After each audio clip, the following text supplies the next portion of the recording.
Okay, to answer Cole's question, to get back on point, whether there's an advantage of one over the other, I don't know. To start right now,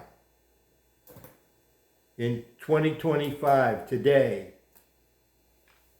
with brand new old stock, if you're not looking, it's too heavy, I'm not going to bring it, for that height to make that triangle big. If you haven't knocked your head against the wall, that, man, I wish I didn't have to use the low angle adapter. You're using the original standard vise on your Wicked Edge 120. If you have been using the low angle adapter, and I don't think you have, you would have been complaining about it, because it's an extra standard vise on top. It's an extra bit of effort. And if you were scrutinizing enough, looking at your work scrutinizingly enough to see the difference in the bevel heights, when you put the low angle adapter, it may accentuate that. And when I talked about the points, that everything getting loose when you're trying to work consistent, and with the microscope looking, now you're working so close to get that bevel superimposed. Any little place that it's something else to go loose adds to those other points. So simplifying it is the way to go. What was I wanting to tell you? So for you, working how you've been working, you have the square bar from the 120, the taller vise, because it expands. The triangle requires that you would want to get a wider square bar to utilize that.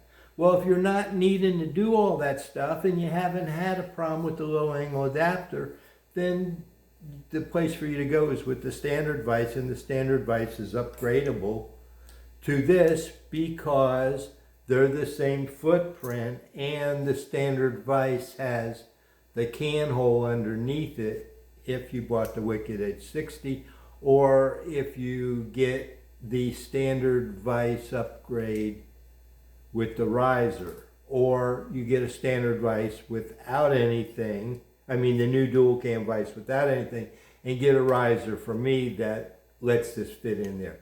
All these different options let you use and stay in the shorter footprint and not have to get wider, because the Wicked Edge 130 wider square bars, I don't have those. I only have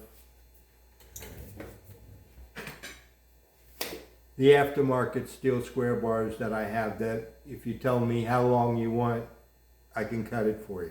That's the only thing that I can offer to utilize, because 2 years ago, this is where I started, and we had more stuff coming. I'm putting it all together, and now you got all kinds of choices. So when someone comes to me, like Cole says, and how do I upgrade, I start to think about all the opportunities and the different choices that you have, which depend upon whether you sharpen folding knives or full knives or both. So that's what we're about here at the Expert Corner Group. So probably for you, I would say go with the standard vise upgrade and see if it cures a lot of your woes. And we'll keep in touch with you. Thanks.